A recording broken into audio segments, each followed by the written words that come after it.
Bonjour, c'est Claire-Lise. Vous êtes sur la suite d'un premier audio qui s'appelait Le rituel du féminin sacré, les rituels du féminin sacré, la lune, Dieu et déesse, où j'avais commencé à vous expliquer en fait dans ce monde du spirituel du féminin sacré, où on en était dans la confusion, où on en était dans les appels de notre âme, l'envie hein, d'avancer, de s'éveiller à cette spiritualité, l'envie de nourrir notre âme et d'être ensemble dans cette joie profonde qui est finalement la spiritualité, mais dans la conscience de où on en est aussi en société là-dedans, dans des espaces du tangible et de l'intangible. Et donc là, je vous propose de vous faire la suite. Donc si vous n'avez pas écouté la première audio, je vous invite à l'écouter. Et dans cette suite, j'avais envie de vous parler, comment on fait quand on est animateur et qu'on ressent vraiment cet appel, qu'on ressent que c'est notre place d'être là, de pouvoir proposer des animations, des groupes comme on dit, être facilitateur pour, praticien d'eux. Comment on fait quand on ressent comme ça un appel en nous de pouvoir se mettre en place dans ce monde pour pouvoir œuvrer au féminin sacré? Comment on fait quand nous-mêmes on a envie on a soif, on a faim, on a envie de ça, hein, on a envie de retrouver des groupes avec qui travaille notre féminin, avec qui travaille le sacré, s'ouvrir à la spiritualité. Dans ce monde de confusion, comment on fait pour trouver les bons repères? Donc, si on ressent l'appel, il vient d'où cet appel? Il vient d'où cet appel? Eh bien, si vous êtes connecté à la Terre, et là je vous renvoie à l'audio sur le paradigme de l'abondance. Si vous êtes connecté à la Terre, l'appel va venir de la Terre. C'est la Terre qui vous dit on a besoin de toi là, dans cet écosystème pour ça. Et la Terre, elle vous passe l'appel en lien avec ce que votre âme est porteuse comme don, talent, compétences et rêves profonds. Donc il y a quelque chose qui va se caler entre ce qui vous met profondément en joie et les besoins de votre écosystème. Et souvent, quand vous démarrez, ça fonctionne. C'est-à-dire il y a du monde qui vient vous voir, et on est dans le système de l'abondance. Et donc là, rapidement, l'écosystème vibratoire, la toile qui se tisse, vous êtes souvent à ce moment-là dans vos pratiques personnelles, votre discipline personnelle est en place. Par exemple, si vous avez envie de parler d'une fréquence particulière, je reprends l'exemple par exemple de Marie, pour le féminin sacré par exemple, vous êtes en lien avec cette fréquence, cette fréquence vibratoire qui vous dirige, qui vous enseigne, et vous avez votre discipline personnelle avec cette fréquence-là. Vous suivez peut-être une voie initiatique sur tout ça avec d'autres personnes, et vous allez mettre en place des groupes et vous allez vous faire superviser. Superviser sur plusieurs espaces, sur l'animation d'un groupe et tout ce qui se passe dans le groupe, vos cadres. Parce que quand il y a des problèmes de cadre, ça va mettre votre groupe est en insécurité avec vous. Donc c'est important de savoir mettre des cadres pour que le groupe soit en sécurité avec vous. C'est important que vous puissiez poser les conditions nécessaires pour que le groupe puisse bien évoluer avec vous. Dans quel cadre? Est-ce que c'est un cadre spirituel? Est-ce que c'est un cadre de découverte? Est-ce que c'est un cadre psychologique, thérapeutique? C'est quoi le cadre de vos propositions? Si c'est un cadre spirituel, vous devez le poser dès le démarrage et dire, ben voilà, dans le processus que je propose sur plusieurs mois, c'est un cadre spirituel, on va faire des rituels, etc., etc. Et vous devez vous assurer que les personnes qui sont avec vous sont en sécurité au niveau énergétique et vibratoire, que vous n'ouvrez pas des portails à des fréquences qui ne sont pas saines. Voilà, c'est votre travail, ça, hein, c'est votre responsabilité. Donc, vous devez assurer la sécurité du groupe et au niveau énergétique, et au niveau spirituel, et au niveau psychologique, c'est-à-dire mettre un cadre, comment on vous paye, comment on peut se désengager, est-ce qu'on peut se désengager, tout ça, c'est le cadre du départ. Et ensuite, vous allez travailler votre posture, c'est-à-dire votre place dans cette proposition que vous faites au monde, c'est comment la posture de cette place-là, et ça, vous allez peut-être le travailler en supervision. Vous allez peut-être vous faire superviser sur comment je gère un groupe, quelle est ma place, quel est le cadre que je mets, quelle est ma posture. Et puis, vous allez peut-être aussi vous faire superviser par des personnes qui sont des professionnels au niveau énergétique, au niveau spirituel, et qui ont la capacité d'aller voir qu'est-ce qui se passe au niveau spirituel en vous et avec votre groupe s'il y a des problèmes. Entre autres, vous devez avoir des superviseurs énergétiques avec qui vous pouvez travailler votre énergie et regarder, entre autres, si vous avez pris des possessions, comment va votre Kundalini, comment va votre énergie de vitalité, sur quoi vous êtes branché, sur quelle fréquence, etc. Et puis, si vous avez vraiment cet appel, c'est que vous savez aussi vous connecter à votre maître spirituel intérieur, à votre Randa, à votre être profond. Et puis que peut-être vous avez donc ce fameux guidance maître, hein, qui est ces fréquences qui vous guident. Et donc, vous allez vous mettre en place avec tout ça. C'est tout ça qu'il faut pour sécuriser un groupe, aujourd'hui. Vous devez, quand vous prenez une place un peu de pouvoir, vous allez enseigner, etc., vous devez vous assurer que vous ayez vos contre-pouvoirs, sinon l'ego va s'en mêler et ça va mal se finir. Vos contre-pouvoirs, c'est la supervision, mais c'est aussi les questions de vos élèves. Remettez-vous en question quand vos élèves vous posent des questions. Et peut-être qu'il n'y a pas de question, peut-être que la question de vos élèves, elle est faite pour qu'ils apprennent, donc ce n'est pas sur vous, mais des fois, si vous sentez que ça tire en vous, et que ça va titiller votre ego, remettez-vous en question, supervision. Éventuellement, rectifiez votre posture pour la prochaine fois. Il n'y a pas d'enjeu narcissique quand on est en place au niveau spirituel. S'il y a un enjeu narcissique, c'est que ça y est, notre ego s'est infiltré, ça va mal se finir. C'est pas pour ça qu'on fait ça. Donc ensuite, vous devez définir votre cercle de maîtrise de l'énergie. Sur quoi, c'est le cadre, hein, sur quoi vous allez proposer au groupe de travailler, jusqu'à quelle fréquence énergétique vous allez pouvoir gérer ce groupe. C'est quoi votre travail avec ce groupe? Et ne pas aller là où vous ne savez pas gérer, sinon ça y est, vous ouvrez des portes et c'est fini, quoi. Et donc, vous allez définir votre cercle de maîtrise, ça veut dire que vous êtes en lien avec ces fréquences-là au niveau spirituel. Vous êtes à l'écoute, en lien avec votre cœur profond, avec la Terre, et vous savez gérer, maîtriser les énergies pour ce groupe sur ça. Vous êtes responsable de l'énergie du groupe et de chaque personne qui est dans le groupe, c'est-à-dire avec vous. C'est une place particulière d'être animateur dans l'espace spirituel. Il faut qu'on sache gérer le monde de l'intangible. C'est notre place. C'est comme si on vient au restaurant et que finalement le cuisinier dit en fait moi je ne sais pas cuisiner, j'ai jamais appris, je ne connais pas les règles de la chaîne alimentaire, le frigo, la température, tout ça, j'ai pas appris, la vaisselle, je ne sais pas trop la faire, mais c'est pas grave, comme ça je prends des plats, des aliments, tout ça, je vous fais quand même la cuisine et j'ai monté un restaurant et ça va quand même. Ben, moi j'irai pas manger dans ce restaurant-là parce qu'il y a du b.a.-ba, on vient te payer pour manger, c'est que ta nourriture, elle est saine, au moins, et puis que tu sais un peu mettre les mets ensemble pour que ça soit bon au niveau du goût. Donc, si on va voir quelqu'un qui donne des prestations spirituelles, c'est qu'il sait gérer l'intangible. C'est le minimum qu'on lui demande. Je vous dis ça parce qu'il y en a peu qui savent le faire en réalité dans toutes les prestations qui sont proposées. Il y en a peu qui savent gérer, ils vont vite soit ils démarrent, ils vont vite se faire happer par les forces d'opposition, soit en fait ils sont connectés où on le voit, hein, où c'est comment circule leur Kundalini en fait sur leur corps énergétique, ils sont connectés sur des espaces émotionnels ou sur de la croyance.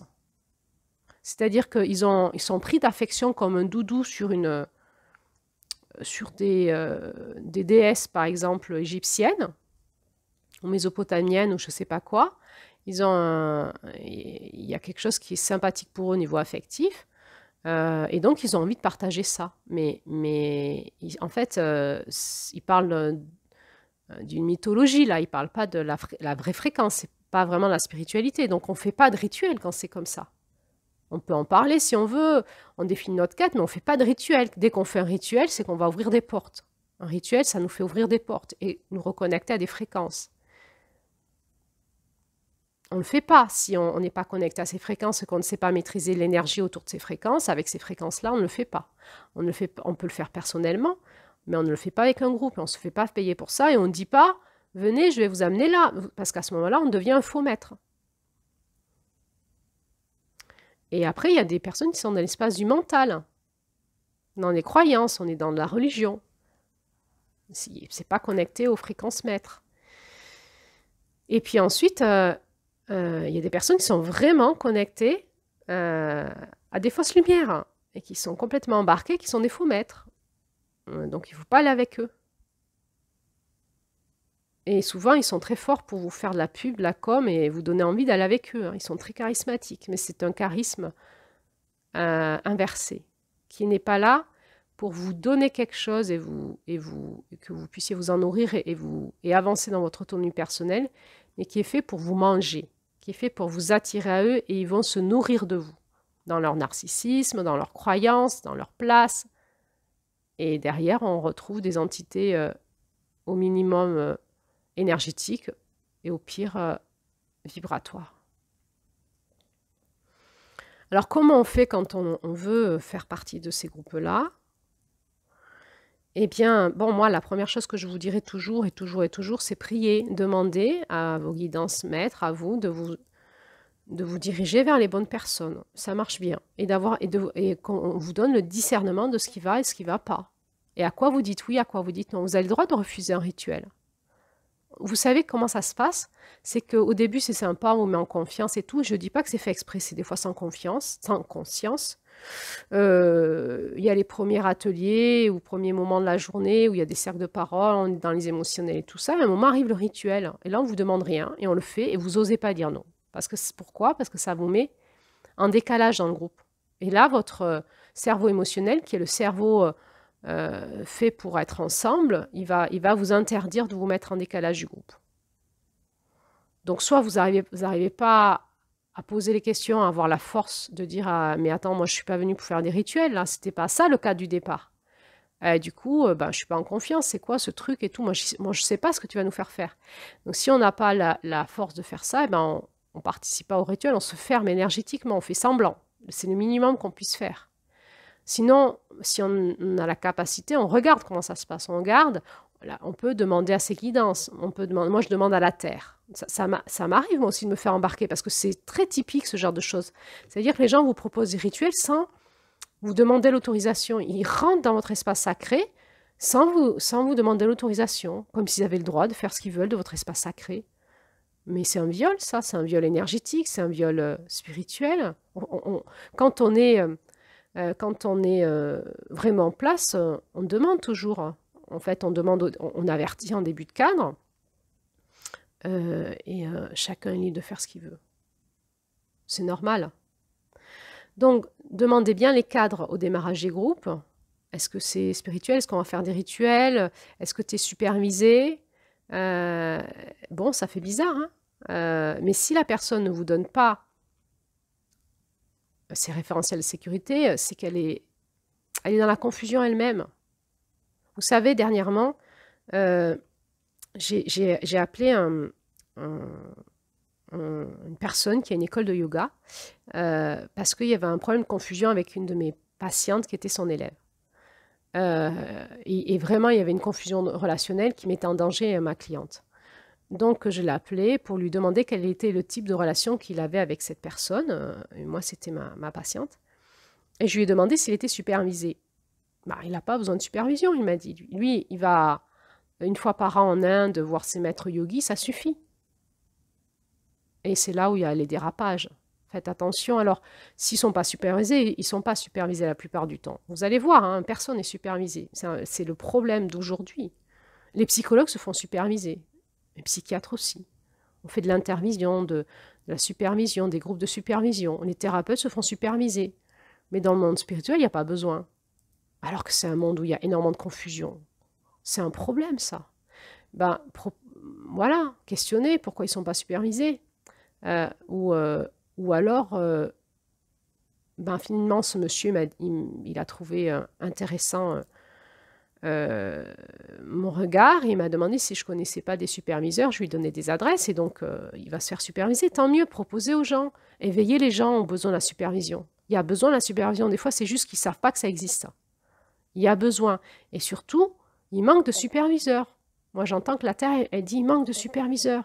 Mais c'est un vrai métier aussi, la supervision. Être superviseur, c'est savoir regarder dans l'énergie des gens, dans l'énergie des groupes, voir où les gens se branchent, comprendre si les cadres sont bons, si les postures sont bonnes, qu'est-ce qui se passe dans la systémie du groupe, qu'est-ce qui se passe au niveau de la posture professionnelle de l'encadrant, est-ce qu'il y a un problème d'identité professionnelle, est-ce qu'il y a un problème de protection énergétique, qu'est-ce qui se passe dans l'intangible.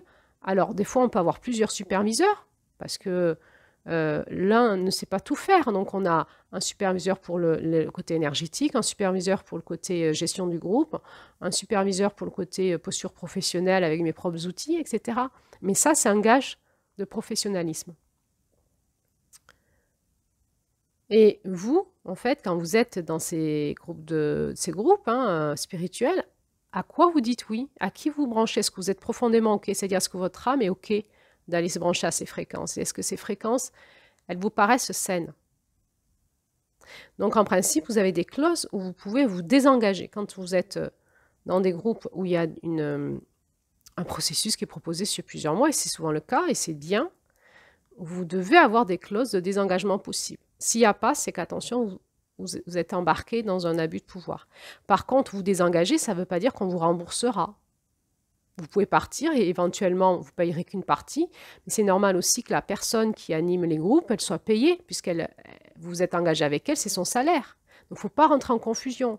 C'est-à-dire que dès le départ, on doit se mettre d'accord, c'est comment si je me désengage, qu'est-ce que je paye, qu'est-ce que je ne paye pas. Et c'est normal que quelqu'un qui est animatrice, elle a des garanties si vous partez, qu'elle ait quand même un salaire. Sinon, elle ne va pas faire ses groupes, parce qu'elle est perdante. C'est normal tout ça. Et c'est normal que vous puissiez partir en me disant ça ne me convient pas et d'avoir perdu des sous. Parce que tout simplement, c'est l'expérience de la vie. Vous êtes rencontrés, ça ne vous allait pas, ça a été un temps, puis après ça n'a plus été.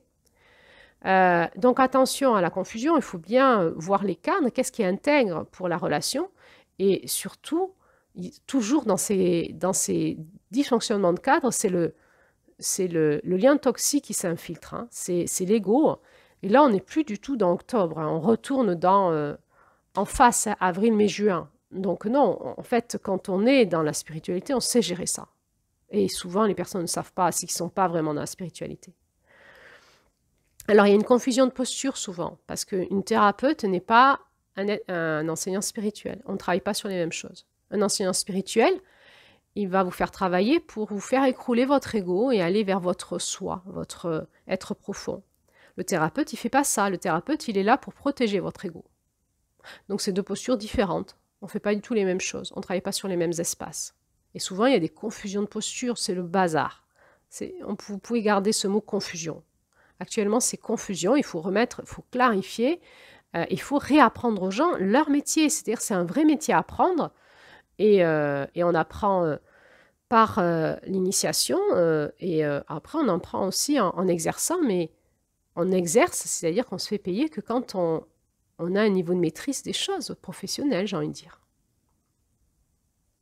Donc, si vous voulez participer à des groupes, priez, parce qu'effectivement, vous démarrez, vous êtes dans votre naïveté, vous voulez apprendre, c'est normal. Moi aussi, quand je veux apprendre un truc, je suis naïve, hein, je ne connais pas. Donc, je prie, je demande à la terre, je demande à mes guidances, je demande à avoir du discernement s'il y a quelque chose qui n'allait pas. J'apprends de mes erreurs. Parce qu'on est quand même, il faut bien comprendre que c'est un monde spirituel où il y a beaucoup de bazar, donc forcément, ça sera probablement jamais à 100% au top, hein. Voilà, est-ce que je reste ou est-ce que je reste pas? Ça prend quelle tournure? Est-ce que quand je pose des questions parce que je suis mal à l'aise, comment me répond l'animateur? Et comment ça me parle? Parce que peut-être l'animateur, il parle à ma conscience et c'est un éveil de conscience que je dois avoir. Et ça, c'est OK. Mais ça me met mal à l'aise et c'est pas l'animateur le problème, c'est moi, en fait, ma résistance. Ou alors, effectivement, j'ai une intuition, une perception de quelque chose qui n'est pas OK. Et quand je le dis à l'animateur, ça pique son ego, il se défend. Bon, une fois peut-être ou deux, mais est-ce qu'il se remet en question? Ou est-ce qu'il va faire l'abus de pouvoir sur moi? Et dans ce cas-là, pourquoi je reste? Comment va mon âme? Est-ce qu'elle est OK? Est-ce que ça me fait progresser dans mon âme? Est-ce que ça me fait progresser dans mon énergie? Est-ce que ça me met en joie? Même si, il faut quand même que j'insiste là-dessus, dans les processus spirituels, il y a des phénomènes de bascule où on va se confronter à nos résistances, à nos blessures, et des fois c'est un peu chaud, hein, même Parfois, des fois, beaucoup. Simplement, notre maître spirituel nous dit où on en est, nous donne les clés, et on a la foi et on continue. À un moment, on va basculer, il y aura un avant, un après. Donc, la terre, notre âme, notre intériorité nous dit c'est bon, continue, c'est ok malgré que ça secoue. C'est ok.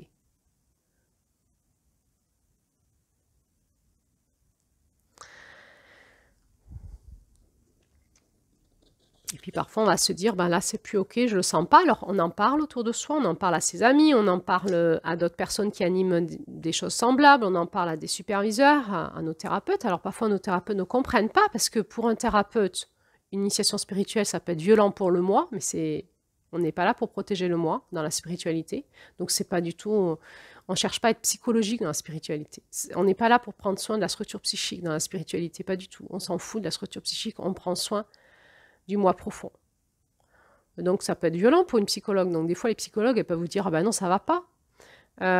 Du coup, il faut mieux demander conseil à des personnes qui sont aussi dans la spiritualité, en fait. Mais pourquoi pas pour une psychologue. Après, c'est pas antinomique de prendre soin de sa structure psychique et de faire un chemin spirituel. Mais c'est simplement deux espaces opposés, complémentaires. Opposés et complémentaires qui vont chercher l'harmonisation et pas l'opposition, pas la séparation. Voilà, donc c'est complexe parce que des fois on sent qu'on ne peut pas en parler à notre psychologue, des fois on sent qu'on peut en parler, que si on en parle à notre compagnon, il va nous dire tu es en train de vivre une grosse emprise, mais c'est pas sûr en fait. Que des fois on en parle à notre copine, elle nous dit ah mais moi aussi j'ai vécu des trucs comme ça, c'est pas grave. Ou... En fait, on est vraiment en train de monter dans le discernement et comme il y a beaucoup de mensonges, conscients et inconscients dans tout ça, eh ben, on est bousculé dans nos discernements et ça nous demande de prier, tout simplement de grandir au discernement et s'aimer. Le discernement, s'aimer, on va y arriver. On est en train de se préparer tout doucement à basculer dans l'énergie de mai-novembre, sur notre axe de force de la roue que nous étudions actuellement. Alors là, je vais revenir sur le féminin sacré. Donc, le féminin sacré, c'est un espace qui appelle actuellement beaucoup. Pourquoi? Parce que la Terre en a besoin, c'est l'intelligence et la puissance de la Terre, et que nous sommes en train de mourir au fait que ce féminin sacré est mort, en fait, ou a été bafoué. Donc la Terre appelle à une résurrection, une réanimation du féminin sacré chez les femmes, avec leur connexion à la Terre. Et là, je vous renvoie aux deux audios précédents que j'ai fait sur l'abondance et la toile de la sororité, où j'avais expliqué c'était quoi cette connexion à la Terre, par les femmes et par le féminin des hommes et en couple. Et après, dans notre société, dans nos familles, etc. Donc c'est là, c'est le passage que nous sommes en train de faire. Donc nous avons besoin d'avoir des vrais maîtres spirituels qui nous aident à faire ce passage, des vraies femmes ou hommes vraiment initiés avec qui on peut aller et guérir et faire le passage et aider aussi notre environnement à faire le passage vers ce féminin restauré. Donc, il faut arrêter d'aller voir des personnes avec qui on va tourner en rond ou avec qui ça va mal se finir parce que ça nous fatigue, ça nous détruit, c'est pas ça. Simplement, réellement, au niveau de la réalité de la Terre, de ce qui se passe sur la Terre, dans les femmes, dans les couples, et dans l'intangible, le féminin est toujours bafoué. C'est un terrain de bataille, le féminin, toujours. Donc c'est un espace, quand on travaille sur ce terrain de bataille, c'est un espace pas simple, dans un premier temps. Ensuite, on va monter en puissance et on va faire aussi nos bascules, passer nos caps, et on va pouvoir accompagner les personnes avec nous là-dedans. Et on va aller dans de plus en plus de restauration, et donc on va aider les gens à faire le passage. Et actuellement, on est dans une dynamique de passage, et c'est pas simple. Il ne faut pas être naïf.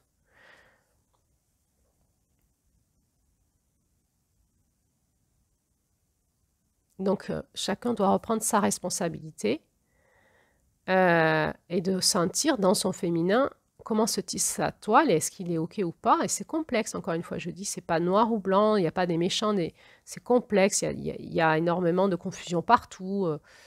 Le regard de l'un n'est pas tout à fait juste sur ce qu'on vit, etc. Donc, ça nous demande de grandir à notre discernement personnel. Et vous avez vu dans cette roue de médecine des 13 dynamiques du féminin sacré de la Terre qu'on a des clés, des repères forts qui nous permettent finalement de comprendre la complexité de ce qui se joue en nous et autour de nous, et finalement pour nous donner des repères, pour se dire je suis en train de vivre tel type d'énergie, tel type de blessure. C'est pour ça que je vous fais passer ce référentiel, pour que vous puissiez l'intégrer et l'utiliser dans vos repères, dans vos discernements. Parce que ce référentiel est très dynamique du féminin sacré de la Terre. En tout cas, chez moi, c'est un sacré, c'est une roue qui me contient dans cette confusion générale et c'est un sacré référentiel de repères qui me permet d'avancer avec beaucoup plus de clairvoyance, d'ancrage et de solidité. Parce qu'il est à la fois visuel, psychologique, énergétique et spirituel. On a tout dedans.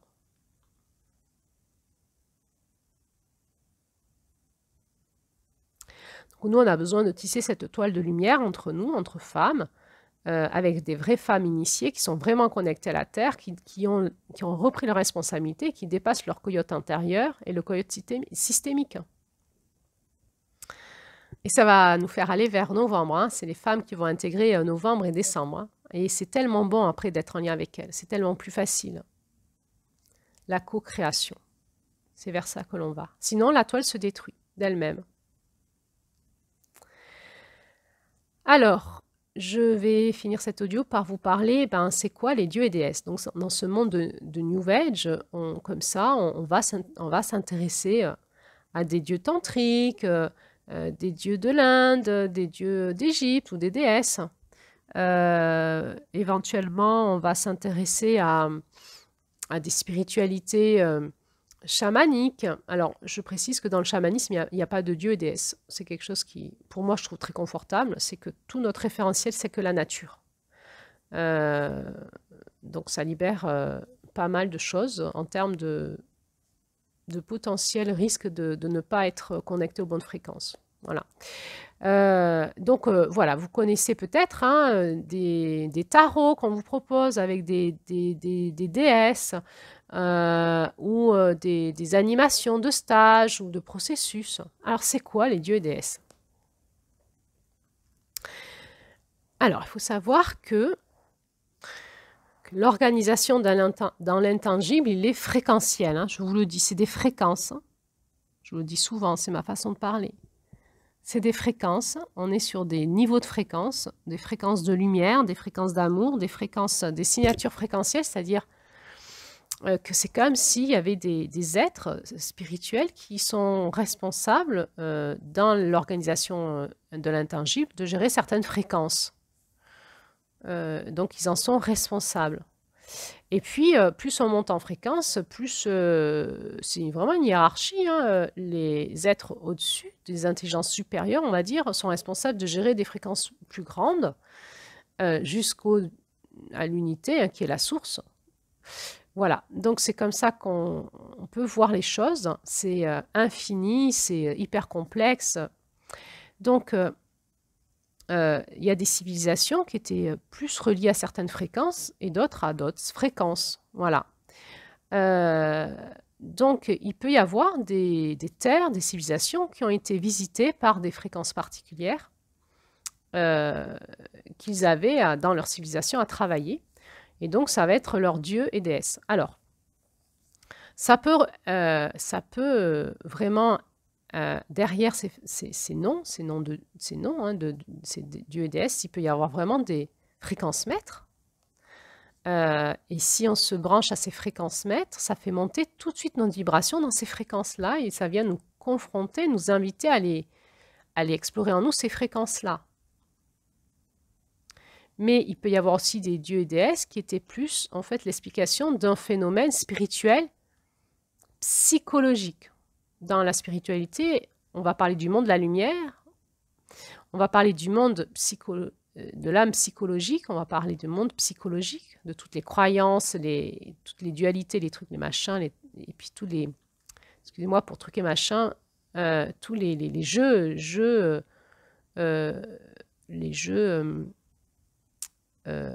relationnels. Vous savez qu'il y a des histoires de dieux et déesses, c'est horrible, incestuel, crime... on bouffe ses enfants, c'est horrible. Donc ces dieux et déesses, ça parle plutôt de combat spirituel sur des espaces spirituels. Voilà, vous voyez, quand vous vous connectez à eux, si ça vous fait monter en fréquence ou pas. Et puis, il y a des dieux et déesses qui sont quand même des maîtres de l'enfer, du bas astral, des fréquences très basses.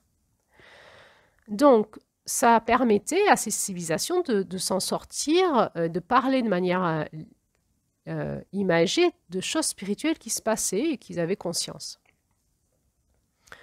Donc, on peut utiliser des archétypes de dieux et déesses pour parler aussi de nos propres combats spirituels. Pourquoi pas? Attention, à partir du moment où vous faites des rituels avec ces archétypes, attention à être sûr que derrière, vous branchez bien des archétypes de fréquence, de haute fréquence, de lumière pure. Voilà. Je vais reprendre l'exemple de Marie parce que moi je trouve que c'est un bel exemple. Marie, la mère de Jésus, hein, est-ce que c'est une déesse? Eh bien, moi je n'ai pas la réponse. Hein. Ça peut être la mère de Jésus. Certains disent que c'est la mère de Dieu. D'autres disent que c'est un symbole et qu'elle représente la mère divine. Enfin bref, moi je vous dis qu'elle est assez reliée à la fréquence de la guérisseuse de notre mois d'août. Tout le monde va y mettre de son ressenti. Alors soit on est dans une projection psychologique sur ce mot Marie, et on va débattre de dogmes, de théories, de croyances. C'est pas très intéressant, voire pas du tout. Soit on se dit, bah ouais, mais Marie, elle m'inspire, ça a été une femme de foi, et là, on est dans un travail émotionnel, on l'utilise comme un archétype dans notre vie privée, et c'est super intéressant d'échanger sur l'inspiration que ces archétypes ont dans notre vie, et même les archétypes négatifs. Ben moi, j'ai l'impression que ce que je suis en train de vivre, c'est un peu l'histoire de machin, et ça m'inspire, en fait, et ça me fait mieux comprendre ce que je dois vivre quelque part dans le spirituel. Ou soit vraiment, en fait, je suis une prêtresse de Marie, et j'ai un appel profond, je suis connectée à cette fréquence, et Marie me demande de faire des soins avec elle, par exemple. Donc, je suis connectée à cette fréquence, elle me nourrit, j'ai ma discipline personnelle avec elle, je la connais, et au niveau où j'en suis, peut-être que je fais des projections mentales, des croyances religieuses, mais au niveau où j'en suis, dans cette maîtrise-là, je peux faire passer sa vibration et ça va soigner les personnes. Et peut-être qu'à fur et à mesure de mon chemin spirituel, peut-être que elle va m'orienter vers des personnes qui vont m'aider à grandir dans ma connexion avec elle. Petit à petit, je vais comprendre c'est quoi cette fréquence qui se dit être Marie, cette fréquence maître. Et je vais peut-être pouvoir proposer de plus en plus des rituels avec Marie, parce que je vais monter en connexion avec cette fréquence et en étant protégée des adversités qu'elle génère sur le plan de l'ombre, parce que j'en ai la maîtrise petit à petit. Et je vais pouvoir proposer aux personnes qui viennent dans mes groupes de se connecter aussi à cette fréquence par des rituels. J'ai proposé des rituels avec Marie, mais dans mon cadre, ça sera dit spiritualité avec Marie, je vais vous proposer des rituels, voilà le cadre, et la posture sera toujours inspirée par la fréquence, parce qu'on est connecté par la terre, le cœur et la fréquence. Donc, il y a des fréquences plus ou moins hautes, plus ou moins agréables, plus ou moins saines, derrière, qui correspondent à une civilisation. Et donc, soit on s'en inspire, ou soit c'est notre voie spirituelle et on a vraiment envie de les connaître, ces fréquences. On a peut-être envie de connaître une déesse égyptienne, vraiment. Et ça veut dire qu'on va apprendre à se brancher sur cette fréquence, à regarder ce que c'est, à éventuellement aller observer l'ombre qu'il y a autour. Et ça, en principe, on le fait avec un maître initiatique qui, lui, gère cette fréquence-là. C'est un appel de notre âme et de la terre, de notre cœur profond. C'est une vraie rencontre. Et ces fréquences-là, si derrière, en fait, le mot, il y a une vraie fréquence spirituelle intéressante pour vous ou très haute fréquence spirituelle, ça va vous faire du bien, ça va nourrir votre âme, ça va vous nettoyer, ça va vous éveiller, et ça peut être un chemin spirituel. Maintenant, il y a beaucoup, aujourd'hui, de noms qui sont détournés. Il y a des contrefaçons, il y a l'énergie de la contrefaçon. Et donc, il y a beaucoup d'entités spirituelles qui se présentent sous la forme de Marie, du Christ, de qui vous voulez, de Dieu et déesse, avec la forme, les images que vous avez. Si vous avez des images que vous travaillez sur, par exemple, l'énergie d'Isis, et que vous avez des images d'Isis, il y a des entités spirituelles qui peuvent se présenter sous la forme d'Isis et vous dire que je suis Isis. Et c'est des entités spirituelles négatives qui utilisent la contrefaçon pour vous piéger. Et ça, en supervision, on le voit, en fait. Moi, en supervision, si vous me dites, mais moi, je suis une prêtresse d'Isis, très bien. Même si je ne connais pas Isis, tant pis, on regarde ensemble. Je regarde comment vous vous branchez, comment vous êtes en lien. Est-ce que vous êtes vraiment en lien avec une fréquence maître? Après, je vais voir cette fréquence maître, voir ce que c'est. Discuter, vous faire discuter avec elle, etc. Et vous faire avancer avec cette fréquence maître. Mais la plupart du temps, ce n'est pas le cas. La plupart du temps, derrière, j'ouvre les portes et je vois que c'est des faux maîtres, des fausses lumières qui bananent les personnes qui viennent me voir. Et sinon, les personnes, elles sont branchées sur une dynamique psychologique, émotionnelle, affective. Isis, je trouve qu'elle est sympa, elle m'inspire et tout. J'ai envie de faire des groupes de femmes sur Isis. Mais on n'est pas branché sur ces fréquences-là. Alors attention, si vous faites des rituels, là, vous ouvrez la porte à toutes les fausses lumières qui vont arriver et s'engouffrer dans vos groupes. Vous ne pouvez pas faire ça. Il faut reprendre de la maturité. Il faut grandir. Donc, si vous êtes appelé par une fréquence, eh ben, priez, connectez-vous à cette fréquence et puis elle va vous guider pour trouver des maîtres initiatiques qui vont vous aider à grandir. À un moment, elle va vous dire, tu peux y aller maintenant, tu peux organiser des soins ou des groupes avec moi, je suis là avec toi, je vais te guider, faites-vous superviser. Demandez vers qui je peux aller en supervision. C'est une vraie posture, la spiritualité. C'est une vraie posture de maturité et de lien entre le tangible et l'intangible. Et c'est pas facile, je vous assure que c'est pas facile, on se fait tacler en permanence. C'est-à-dire que là, comme ça, on peut se dire, wow, Claire-Lise, elle est en place. Pas du tout. Claire-Lise, elle n'est pas en place. Le nombre de fois où je me fais tacler. Par contre, j'ai mes repères. Je sais que je suis en train de me faire tacler. Supervision. Je prie. Je vais me nettoyer. J'essaye de regarder ce qui se passe. Je vois mon ego qui se pointe. Supervision, etc., etc. C'est que ça. C'est un métier. Et dans les métiers, il y a la joie du métier et il y a les adversités du métier. Et je vais vous dire, aujourd'hui, au niveau spirituel, il y a énormément de joie qui appelle, mais il y a énormément d'adversité. Ne soyons pas naïfs, regardons les choses ensemble. Ça ne veut pas dire qu'il ne faut pas le faire. Si vous avez l'appel, faites-le. Priez, demandez à être connecté aux fréquences et demandez à être supervisé. Et peut-être plusieurs superviseurs. Et allez-y, ça va nourrir votre âme. Les appels, il y a deux chemins initiatiques. Soit vous vivez une voie spirituelle depuis un moment et à un moment vous sentez que vous voulez aussi vous transmettre cette voie spirituelle ou continuer à être initié et d'avoir votre supervision. Ok, c'est le plus simple ça. Simplement, il y a un maître initiatique qui vous a ouvert les portes. Quand vous êtes en autodidacte et que vous êtes branché à ces fréquences maîtres qui viennent vous voir pour vous dire on veut que tu fasses un travail, tu n'as pas besoin de maître initiatique, tu es en place. Vous allez faire un saut quantique, changer de fréquence. On vous dit, vas-y, démarre, on est avec toi. En principe, vous avez votre discipline personnelle, vous savez que vous êtes connecté, vous êtes en lien, vous êtes canal, et vous allez mettre en forme ce qu'on vous demande de faire, et vous allez vous faire superviser pour tous les trucs qui sont compliqués dans les à côté, parce qu'on ne peut pas tout faire tout seul. Comment on gère un groupe, comment on gère un cadre, comment on gère quelqu'un qui s'oppose à une forme d'autorité, etc. On apprend ça, on apprend avec des superviseurs. Et les personnes qui sont autodidactes, je ne suis pas en train de dire n'y allez pas. Quand vous le savez de toute façon, quand vous êtes autodidacte, vous savez, c'est une injonction intérieure, vous ne pouvez pas faire autrement. Et vous savez que vous êtes en place, votre Kundalini, elle est dressée, vous savez faire. Ça fait partie de vos potentiels, vos compétences. Vous n'avez pas de doute là-dessus. Et vous savez, les personnes qui sont autodidactes en spiritualité, souvent, c'est des fréquences maîtres eux-mêmes. Et donc, leur Kundalini, elle a déjà les programmes, on va dire ça comme ça, la compétence, les dons de ce qu'elles doivent faire. Donc, elles font depuis toute petite. Et c'est évident pour elles, c'est naturel. Et après, elles montent en puissance parce qu'il faut faire, il faut passer à l'action. Et souvent, le chemin initiatique de quelqu'un d'autodidacte, il est assez personnel. Et puis, elle va se relié à plusieurs personnes en même temps et va se faire aider, etc. Mais c'est quand même un chemin un peu personnel et c'est la vie, votre initiatique. Et c'est des personnes qui souvent en ont bavé, qui sont l'initiation de quelqu'un d'autodidacte, c'est une vraie initiation de la vie. C'est puissant et ça décape, c'est pas facile.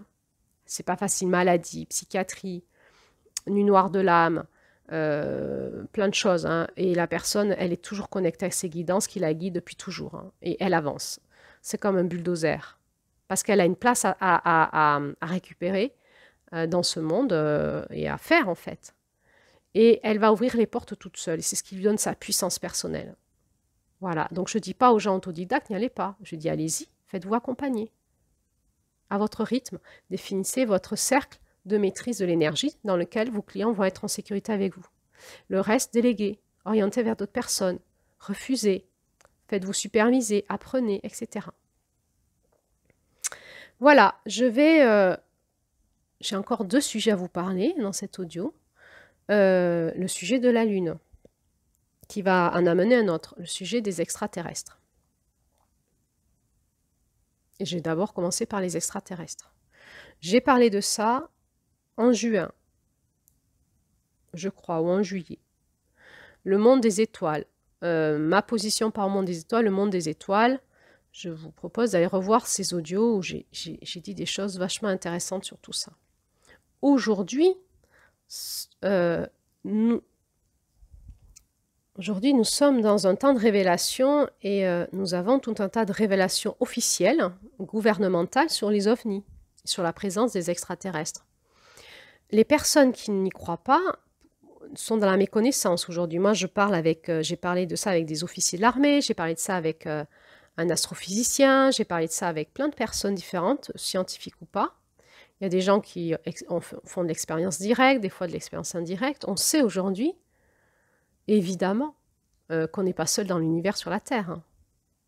On va parler d'intelligence supérieure.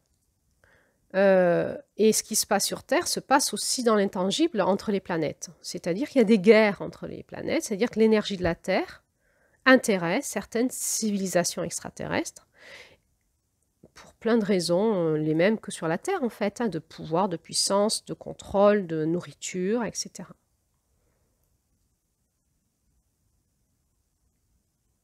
Et puis, on a aussi des alliés, des puissances alliées. Quand dans la Bible, il vous est parlé de chariots de feu, des Elohim qui viennent voir Moïse, de tout ce que vit Jésus dans le désert, etc. Quand moi je vous parle des parasites énergétiques, on peut parler de Satan, des démons, de tous ces mots qu'on met dans les spiritualités. C'est les énergies extraterrestres, c'est des énergies qui sont pas terriennes, tout simplement. Un ange, un archange peut être une énergie extraterrestre. Mais il y a aussi des civilisations qui viennent d'autres galaxies, d'autres planètes, et qui ont de l'intelligence technologique bien plus avancée que nous, et qui savent utiliser le monde des ondes, communiquer avec les ondes, observer avec les ondes, qui savent, qui maîtrisent la vitesse de la lumière bien plus que nous, qui savent traverser les galaxies rapidement, et qui savent être visibles et invisibles, qui maîtrisent le monde de la matière, etc. Donc, si vous tombez des nues, si vous dites Claire-Lise, elle a pété un câble, et bien sachez qu'il y a des révélations. Donc, il y a eu en 2021, je crois, ou 2020, une table ronde qui a été publiée sur les médias entre un agent secret, un journaliste d'État, un astrophysicien, je ne sais plus qui. Donc, j'essaierai de vous retrouver le lien de l'audio. Et ça dure 2 heures et vous les écoutez, ils sont tranquilles, hein, les officiers de l'armée de l'air. Et vous allez voir qu'il y a tout un monde qu'on vous cache et qu'on connaît depuis des années, avec qui nos gouvernements travaillent même. On vous le cache, on vous ment, on vous raconte des histoires, comme à des enfants à qui on ne veut pas dire les choses pour ne pas les effrayer. Voilà, donc maintenant ça se révèle. Il y a eu David Grusch, G-R-U-S-H, c'est un ancien officier du renseignement qui a parlé de tout ça à un congrès à Washington le 26 juillet 2023, dernièrement. Vous avez des personnes qui en parlent comme Jean-Charles Moyen ou David Rousseau. Donc on rentre encore dans un monde confus, c'est aussi le monde de l'ufologie, et il y a des ufologues qui sont très en place. Hein. Et alors peut-être que dans ce monde confus, vous vous dites, non mais tout ça c'est du complotisme, ils ont vrillé, c'est les perchés. Pas forcément. Parler avec des officiers de l'armée ou des astrophysiciens, on verrait qu'ils ne sont pas perchés du tout. Il y a des choses tangibles, réelles, des vrais contacts, etc. Bon. Donc, c'est le moment de se réveiller là, parce qu'on est sur le mois d'octobre, dans notre roue énergétique. Le mois d'octobre, on est dans une certaine conscience de l'intangible, hein. On travaille avec celle qui voit loin, c'est notre axe de force, et on sait discerner ce qui se passe de l'autre côté de la toile, et on sait voir ces forces-là.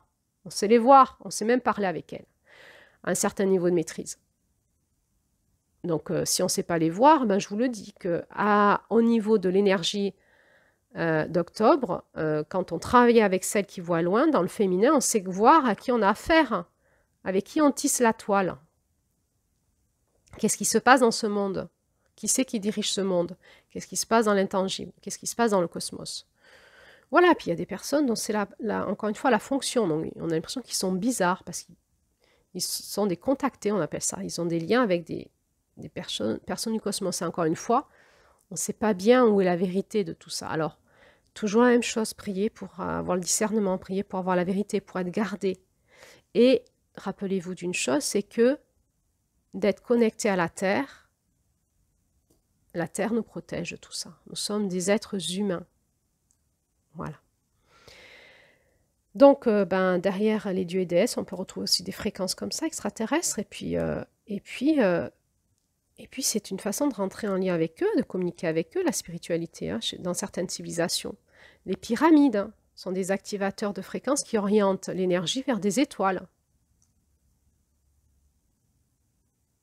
Par exemple, il y a des civilisations savaient parler avec ces gens-là et travailler avec eux. Donc, encore une fois, il y a des énergies sympas et des énergies pas sympas pour l'être humain, tout simplement. Comment on respecte notre espace sacré. Et je vais finir par arriver à la Lune. Je vous en ai parlé un petit peu à l'audio d'avant. L'audio c'était sur quoi? Je crois, j'ai parlé de ça dans l'audio sur le paradigme de l'abondance, où j'avais commencé à vous dire, attention au rituel que vous faites avec la Lune. En fait, la Lune, elle est très intéressante pour plein de personnes, parce que c'est le satellite de la Terre, et qu'elle a un certain rythme, et qu'elle permet d'envoyer des énergies sur Terre. Donc la Lune reflète vraiment où on en est dans le féminin, dans le respect de la Terre, et du tissage de la Terre dans l'intangible. La Lune et la Terre sont vraiment le miroir du respect du féminin dans le cosmos. Aussi, dans le cosmos aussi. La Terre a une énergie de fréquence du féminin sacré, la Lune aussi. Et comment la Lune et la Terre tissent ensemble aussi. Et l'utérus des femmes aussi, et les femmes aussi. Et on en est là aujourd'hui, c'est qu'il n'y a rien qui est respecté, tout est bafoué, utilisé. Et oui, la Lune a inspiré des civilisations, sauf qu'à l'époque, peut-être c'était moins pollué qu'aujourd'hui, mais aujourd'hui, je vous assure qu'on est sur des périodes depuis, c'est pas récent, hein, c'est pas, je veux dire, c'était pas depuis 2 ans, hein, c'est depuis une centaine d'années, peut-être plus, je sais pas. C'est une période où ça charge de plus en plus sur la Lune en toile négative. Il y a une matrice autour de la Lune et sur la Lune très négative au niveau électromagnétique et qui n'est pas favorable pour l'humanité, mais comme sur la Terre. Alors, est-ce que c'est grave ou est-ce que c'est pas grave? Est-ce que tout d'un coup on doit s'affoler en entendant ça? Eh bien, peut-être que ce qui est grave, c'est que je vous sors de votre naïveté. Là, on est dans le mois de juin. L'enfant qui grandit, qui devient de moins en moins naïf et qui se dit « mince, je perds ma naïveté ». Alors, les femmes, elles sont comme ça, naïvement, elles sont là, la lune, les rivières, la terre, mais on demande aux femmes de protéger leur féminin avec leur masculin. 3e lune du masculin, celle qui voit loin. Hein. Février, on incarne notre masculin sacré, enfin, on prend notre signature fréquentielle, notre flocon de neige, notre onde de forme sacrée. Mars, on se prend la dualité en pleine poire, on apprend à retrouver la justice divine. Avril, on répare les blessures de notre âme, on récupère notre faculté à voir loin. C'est ça le féminin sacré, hein. C'est d'abord toutes ces étapes-là. On n'est pas dans le féminin sacré si on ne sait pas voir de l'autre côté de la toile. Si on ne sait pas se reconnecter à la porte d'or, à l'espace de l'amour, si on ne sait pas être dans la conscience divine. Il n'y a pas de féminin sacré, c'est pas vrai. C'est du féminin bafoué. Donc il y a plein de femmes qui bafouent leur propre masculin, féminin parce qu'elles n'ont pas de masculin, parce qu'elles n'ont pas réparé leur masculin. Alors il y a plein de femmes qui sont dans la naïveté, parce qu'elles n'ont pas le discernement de celles qui voient loin. On ne peut pas proposer des rituels autour du féminin sacré si on n'a pas la maîtrise de celle qui voit là un autre niveau de compétence, un autre niveau de compétence. On doit savoir ce qui se passe de l'autre côté. Alors on est gardé. Je vais vous expliquer mon exemple personnel. Moi, quand j'ai démarré pour initier les groupes autour des 13 mères originelles, j'y connaissais pas grand-chose. Mais par contre, il y avait une autorité personnelle en moi qui me disait, tu démarres, je sentais les fréquences là, tout de suite j'ai été canal et je savais. C'est-à-dire que dès que j'étais canal, je savais, j'avais le déroulé et j'en avais la maîtrise. Et j'avais aussi je travaillais dans l'énergétique, etc. Donc je voyais les énergies du groupe, comment on m'expliquait tout de suite comment mettre en protection le groupe. Parce que dès que vous êtes dans le monde de l'énergie, la première chose qu'on vous explique, c'est comment protéger un groupe. Les rituels que vous allez faire pour protéger le groupe, etc. C'est de votre responsabilité. Ça vient tout de suite par votre intelligence spirituelle. Si vous n'avez pas d'intelligence spirituelle, faites pas de spiritualité. Faites autre chose. Et quand vous avez une intelligence spirituelle, la protection, la première chose qu'on vous explique, c'est comment protéger l'espace spirituel, l'espace sacré. C'est la première chose. On ne peut pas avancer. Et ensuite, j'ai reçu donc, à fur et à mesure des ateliers, les rituels pour chaque atelier, pour chaque énergie du mois. Et on m'a jamais fait rien faire avec la lune. Donc au début, je m'en suis pas aperçue, parce que c'était très dense, très fort, et j'étais très concentrée sur tout ce que j'apprenais en même temps, et tout ce qu'il fallait que je fasse et que je gère. Ça a été un gros passage initiatique pour moi. Hein. C'était énorme, c'est très intense pendant 2-3 ans, c'était très intense tout ce que je recevais, que je devais faire passer dans la matière et maîtriser, avec la recherche de supervision, etc., de comprendre, de mettre en forme, etc. Et puis un jour, en fait, on m'a posé la question, et je me suis posé la question, mais pourquoi on ne fait rien avec la lune? Donc j'ai demandé. J'avais jamais l'autorisation, parce que quand vous êtes connecté à vos guidances, ça vous autorise ou ça vous autorise pas. Vous êtes comme un enfant avec vos guidances. Ça vous dit oui, ça vous dit non. La première chose, c'est protection. Deuxième chose, suis-je autorisé ou pas? Quand ça vous dit non, vous le faites pas. Ça part pas de votre ego. Est-ce que je suis autorisée à faire ce rituel? Oui, non. Est-ce qu'il vient d'où ce rituel? Vas-y, on m'explique pourquoi, etc. La lune, non. On me dit non, pas de rituel avec la lune. Bon. Et après, j'ai demandé, j'ai grandi, j'ai dit, mais moi, je veux savoir pourquoi. Pourquoi pas la lune? Et j'ai eu des réponses. Qu'est-ce qu'elle a fait, la tisseuse? Elle m'a mis en lien avec des gens qui savaient, qui ont commencé à m'expliquer sur YouTube, mais après des vrais scientifiques, etc. Et de fil en aiguille, j'ai appris plein de choses sur la lune. Et aujourd'hui, je peux vous assurer que ce que j'ai compris, c'est que ce n'est pas un lieu, un espace énergétique où il fait bon s'y connecter. C'est très dangereux parce que c'est très chargé en négativité.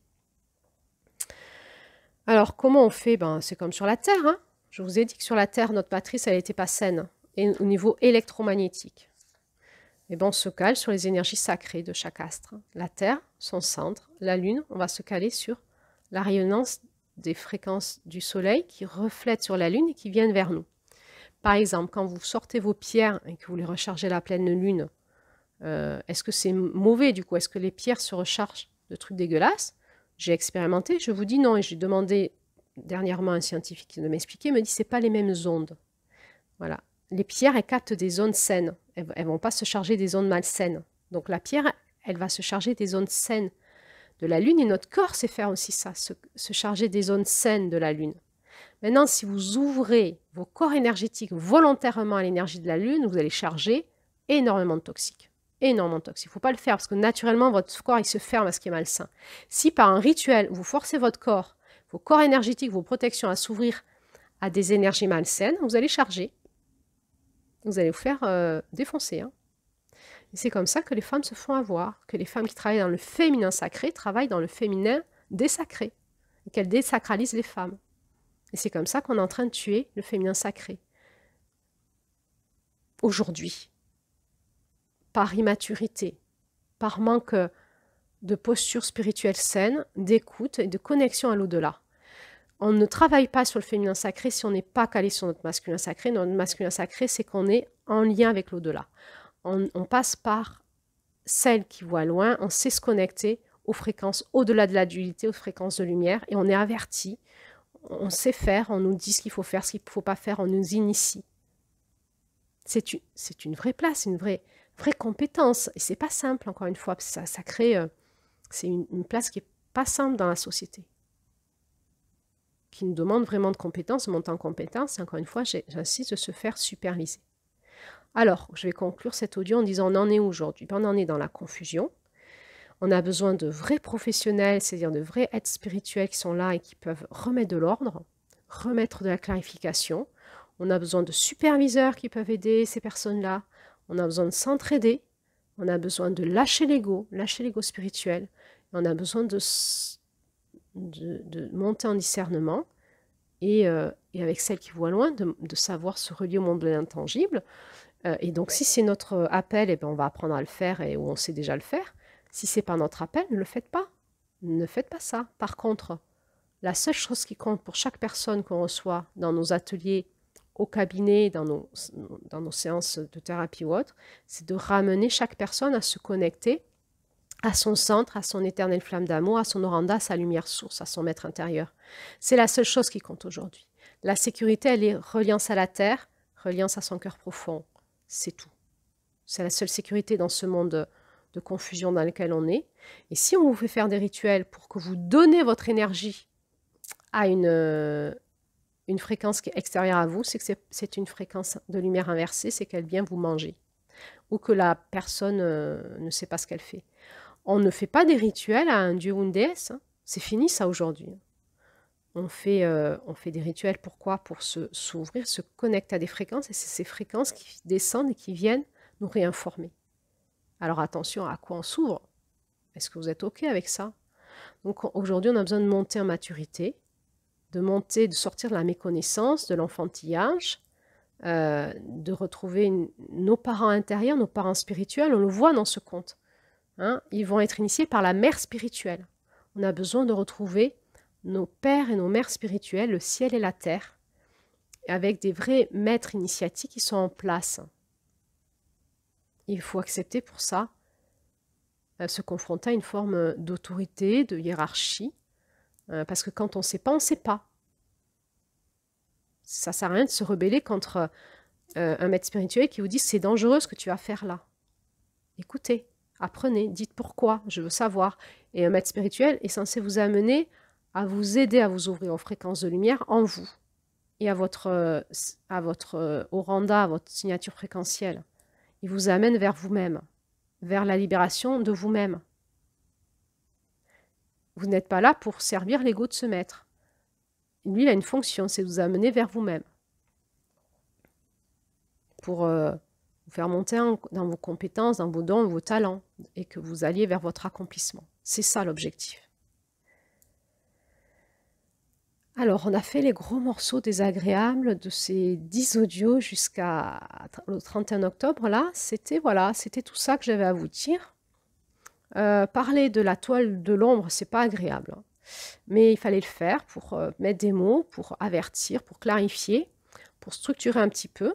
Vous verrez comment ça résonne en vous. Si vous voulez partager ces audios, peut-être c'est important. Et maintenant, on va aller vers du plus agréable. Voilà. Les audios qui nous restent sont des audios beaucoup plus agréables jusqu'au 31 octobre. Et donc, demain, on va parler de retisser avec la toile de lumière. Enfin, le passage, la bascule. Et là, on est vraiment dans cette bascule août, septembre, octobre. C'est ça qu'on apprend. On va retisser avec la toile de lumière. C'est ça le féminin sacré. Le féminin sacré est relié au sacré et on va retisser avec le féminin sacré la toile de lumière. Super, on va y aller. Et ensuite, on ira voir alors comment on prend soin de notre enfant intérieur, notre cœur, notre vulnérable, notre âme et comprendre un peu la différence de tout ça, comment on peut se reconnecter en nous, dans toutes ces dimensions-là. Et puis, on ira faire une autre audio qui parlera de la rééducation. C'est tout le travail qu'on a fait aujourd'hui. Et on finira le 31 octobre par l'audio sur le couple en lien avec les énergies d'octobre. Alors, je vous souhaite une bonne intégration et je vous dis donc à demain pour la suite.